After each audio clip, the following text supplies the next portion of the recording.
family. You know what I love best about this time of year? It's not the pumpkin spice lattes. It's not Halloween. It's not Thanksgiving. Every fall, the top paint companies reveal the color of the year. And 2026 is giving us a powerful roadmap for what buyers are craving, not just for their walls, but in how they connect with your art, with your creativity, and your brand. So let's talk about why this matters. Color trends influence everything from home decor, fashion, branding, and the emotional cues that collectors respond to. As a creative entrepreneur, aligning with or at least responding to these palettes makes your work feel of the moment without being trendy for trendy's sake. Oh, trending down. So let's talk about the big picture of 2026 color trends. It's shifting away from cool grays and stark whites. In fact, it's been moving away from grays for quite some time, actually, in case you didn't know. Oh, I didn't know that.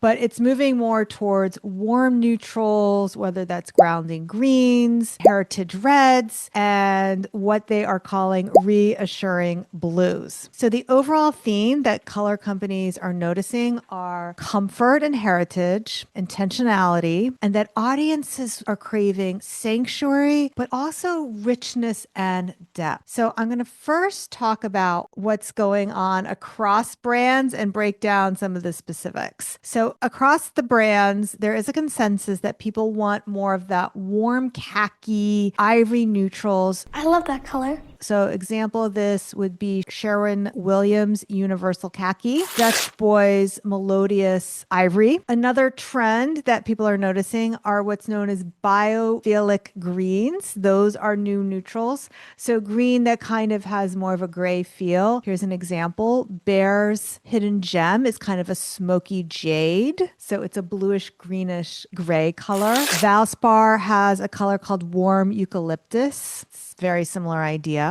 And then we have other brands showing things like heritage reds and plums. So that's PPG, Glidden's, Warm Mahogany. And then the third trend that is picking up steam are blues. Blues because you can trust blues, like my blue glasses. Blues are a reassuring color. I see the color blue. So Dulux, Indigo Spectrum, they have colors Free Groove, Slow Swing, Mellow Flow. And then, of course, there are always paint companies that give you colors that are outliers. So Dunn Edwards Sunwashed Florals, which is a plum ochre tone in a quiet joy. So there is room for softness. There's room for optimism alongside these more grounded tones. Now let's review what the media has to say about all these color trends. So outlets like House Beautiful, Elle Decor, and Real Simple, they're calling this the era of anti-trend practicality. So colors that are built to last, not just photograph well. One Architectural Digest headline said, "Non-boring beige is back." It's back. It's back.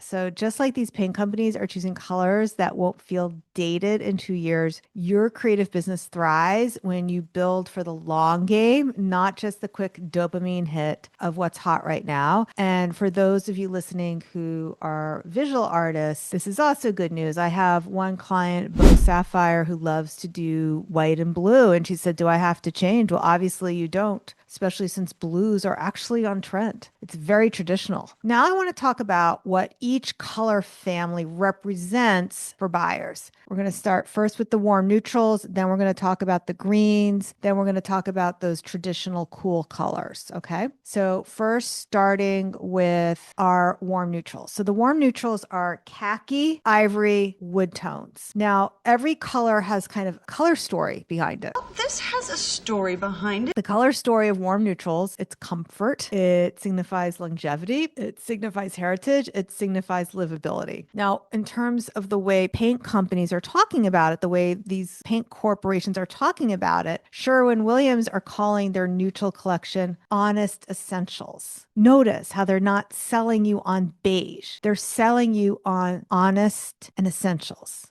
That's values-based language. That's something that I teach my artists who are part of the inner circle or somebody who signs up for my messaging vault. When you use value-based language, it calls in people who are attracted to those values. Now, you can borrow some of these trending values as well. You can borrow that honest essentials language. So if you feel that you're offering something that's grounding, authentic, and timeless. Okay, let's talk about how to pair this color with others. So, color pairing. Sherwin-Williams is showing this khaki with lemon chiffon, cordovan, and Stillwater. So it's kind of nostalgia color meets now. This is kind of like how fashion trends come back, but they're never quite come back in the same way. Same, but different. So it's showing you like, okay, this is something that's traditional, but here's how to make it 2026. And you can think about this in terms of how you show your art. If you're a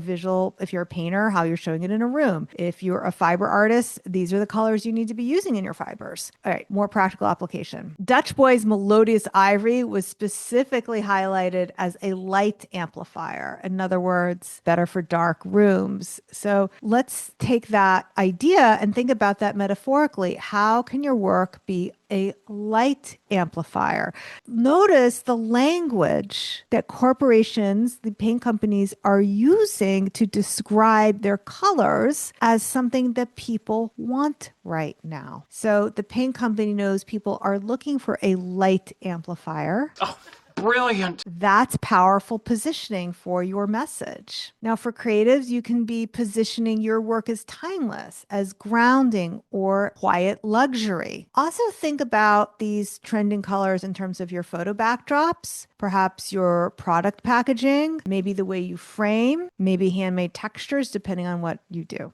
All right, now let's talk about the next category. These are our greens, the biophilic greens, eucalyptus, jade, smoking jade. So the color story behind these are wellness, healing, and connection to nature as well as restoration. So they are trying to promote these greens as like the new neutral. Valspar explicitly markets warm eucalyptus as like spa calm, but not quite gray, because gray, remember what I said, grays are kind of out. So these are greens that behave like neutrals, but can pair with everything. It's neutral without being boring. Now, in terms of your language, think about how to talk about your process or your art as restorative, mindful, eco-conscious, or calming, because those are the values that they are assigning to these colors. That's why they're saying people are drawn to these colors. So as we go through all these trends, I want you to keep those two things in mind. That's what I keep bringing up. One is, yes, you can use these trending colors, or you can think about how they talk about how corporations are talking about these colors. Those are the two things. Noted. Now, if you're talking about how to use these colors in your staging, if you're staging something to show your art often, maybe you're staging with plants, textiles, maybe your website background. Although I do think website backgrounds are best done, just leave it white, to be honest, like especially if you're a visual artist. Product photography for wellness-oriented work, maybe painting a door, bathroom accents, things like that. All right, now let's move on to the third color category. This is the heritage reds, the plums, the mahogany, the burgundy, the oxblood. So let's talk first about the color story. The color story of these are depth, intimacy, richness, color luxury, both heritage and modern. You can talk about the return of red rooms, but done right.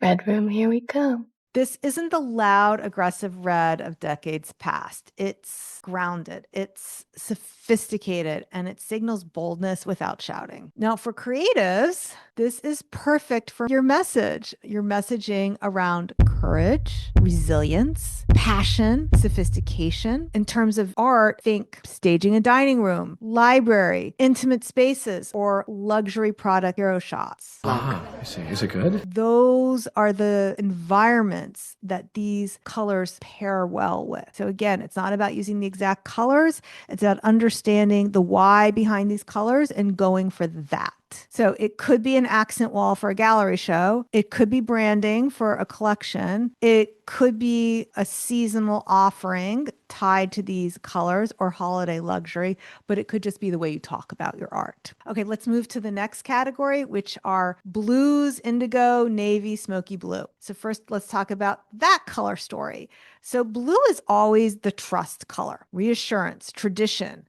That's why you always see bankers wearing a blue shirt. But it's also the color of calm, meditation, adaptability, and it's a modern classic.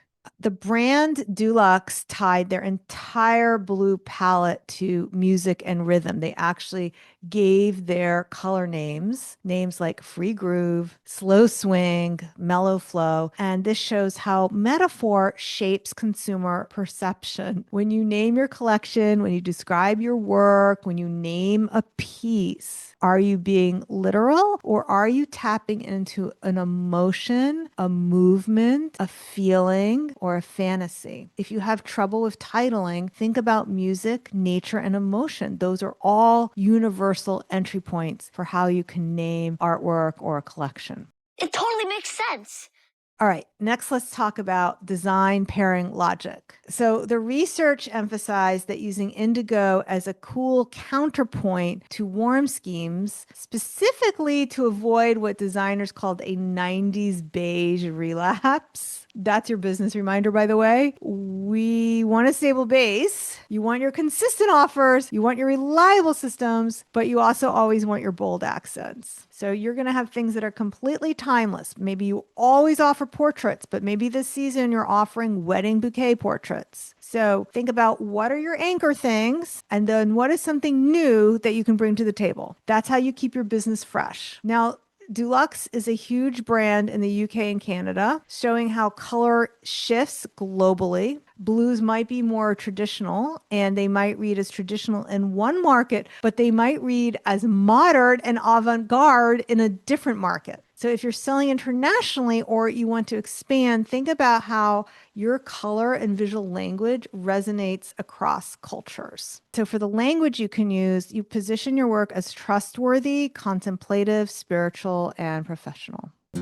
Notice how language is just as important as color when it comes to branding and describing your work. Color doesn't sell itself. Art doesn't sell itself. Nothing really sells itself, and neither does your work. Your words matter. That's why I offer one-on-one artpreneur messaging intensives. Let's take Heidi Wertner. She came to me for a messaging intensive. Before we worked together one-on-one, her about page said, I'm a mixed media artist from Western Pennsylvania. When I'm not in my studio, I can be found fishing. It's nice, but not very magnetic. After our session, her message sounded like this. Art has always been part of my family's DNA, just as much as fishing with my dad on Lake Erie shaped my love for water and wildlife. My art is about honoring those who came before me while holding on to the wild beauty that still surrounds us. See the difference? She went from listing facts to articulating her values. And that's the power of what we can do together inside the messaging intensive. You will leave with a vault of these types of phrases. AI tools like ChatGPT, they can give you speed, but it's like a Lamborghini. Yes, it's fast, but it's useless without the right driver. That's where I come in. I can help you steer toward language that reflects who you are and why your art matters. That's the power of the Artpreneur Messaging Intensive and Vault.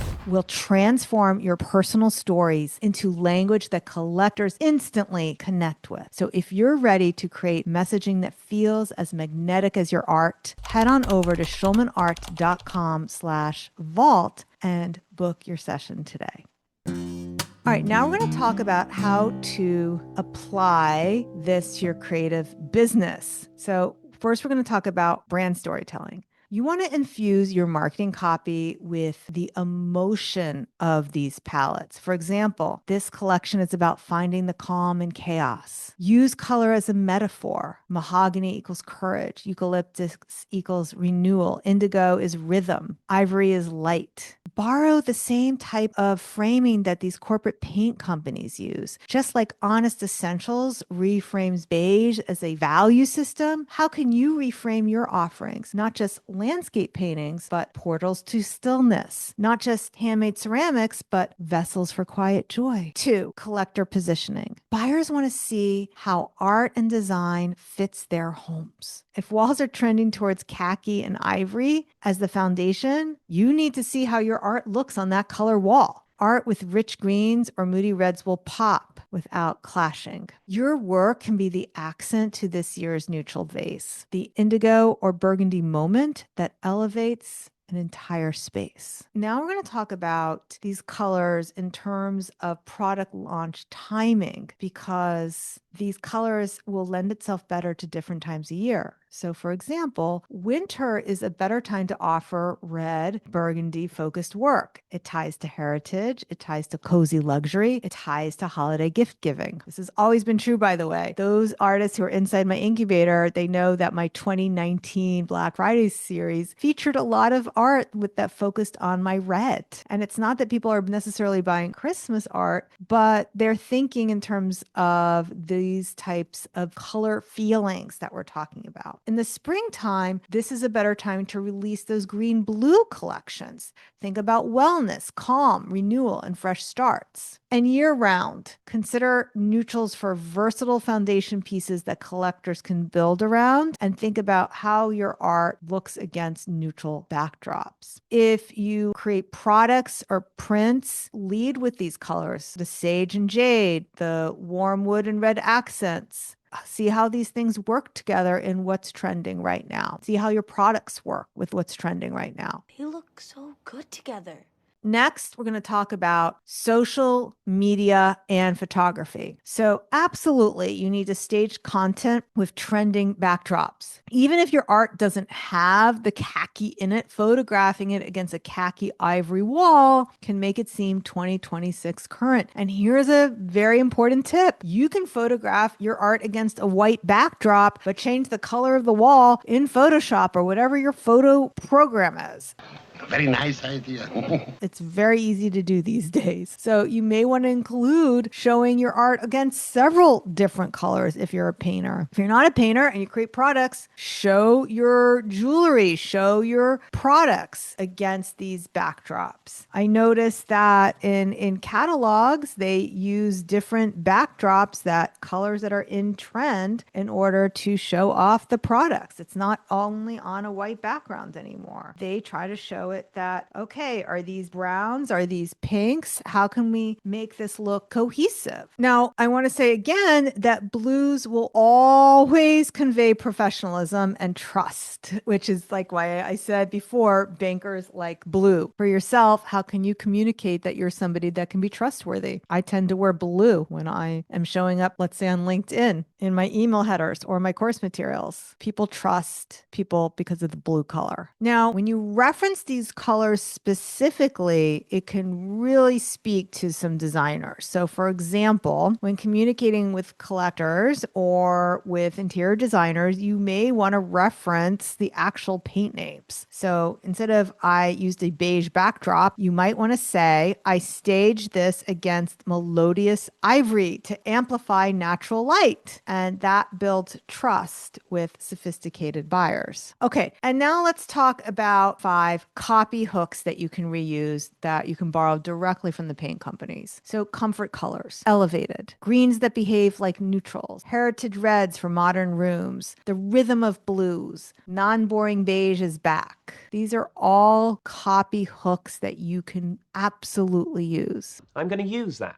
6, how paint companies frame trends and what you can learn about that. What I want you to notice is that corporations don't just announce the color. They announce the values, honesty, rhythm, joy, restoration. When you launch a new collection, are you just describing your product or are you positioning it in what it represents in your buyer's life? The latter.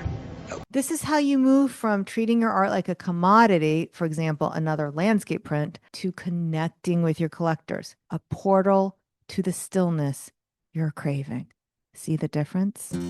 You've probably noticed something in the way paint companies talk about their color of the year. They don't just announce a shade of beige or green. They talk about the values, honesty, restoration, rhythm. That's what makes people care about it. And the same is true for your art. The same is true for your business. The way you talk about your work has to reflect the values you stand for. And here's the thing. It's very hard to do this on your own. You're too close to your art. You're too close to your own story. You may not know what makes you and your art special. And that's why I created the Artpreneur Messaging Intensive plus Vault. It's a one-on-one session where I help you craft a vault of language that reflects your unique values and voice. Let's take Mike Abruzzi, for example. Mike spent decades as a finished carpenter before becoming a portrait artist. In his vault session, we pulled forward that story, how that same precision that he used to shape his fine millwork now goes into preserving family legacy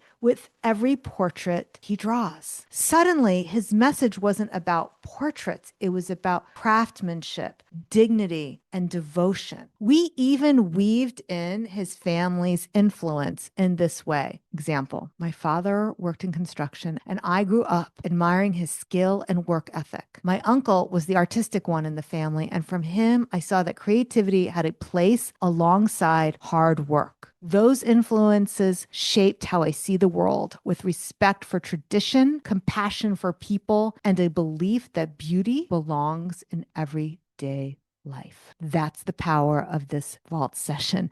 It transforms your personal story into language that collectors instantly connect with. So if you're ready to create messaging that feels as magnetic as your art, head on over to schulmanart.com/vault and book your session today. Okay, so I want to give you some warnings. Don't get trapped inside the trend. Remember, these trends are conversation starters with the collectors. You do not have to change your palette or abandon your authentic voice. Although I will say some of my artists last year, when I went through color trends, they found out very quickly that our consultants were looking for the colors that I was talking about, and they were happy that they experimented. If your work is already red-based, then you're going to want to lean more into those color stories like warm mahogany, talking about heritage, talk about boldness. If you're a nature artist, perhaps you want to connect with those types of colors like eucalyptus, maybe that narrative about restoration and the new neutral. If you work in blues, perhaps you want to talk about the rhythm and tempo language that Dulux used. But I want you to adapt that anti-trend mindset as well. So you're going to hold both truths at the same time. Remember what the design press is saying: longevity over flash. Trends just give you a bridge to your buyer's current emotional state, not a script that you have to follow. So the goal is to position your art as timely and timeless. Be of the moment, but don't feel trapped by it. Okay, let's wrap up. 2026 trends show that there is a collective craving for warmth, grounding, heritage, and sanctuary. As a creative entrepreneur, you can tap into that emotional landscape by aligning your messaging, your staging, and your storytelling without betraying your own authentic style. Now, remember, the smartest brands aren't selling colors. They're selling values, honesty, rhythm, light, restoration. So what are you really selling? What does your work amplify in somebody's life? The way you talk about your art should also reflect your values, not sound like something generic that anyone could say. That's exactly what I do with my clients inside the Artpreneur Messaging Vault. If you're ready for language that feels true to you and connects with the right collectors, book your session at schulmanart.com/vault. All right, my friend, thank you so much for joining me here today. I'll see you the same time, same place next week. Until next time, stay inspired. Bye for now.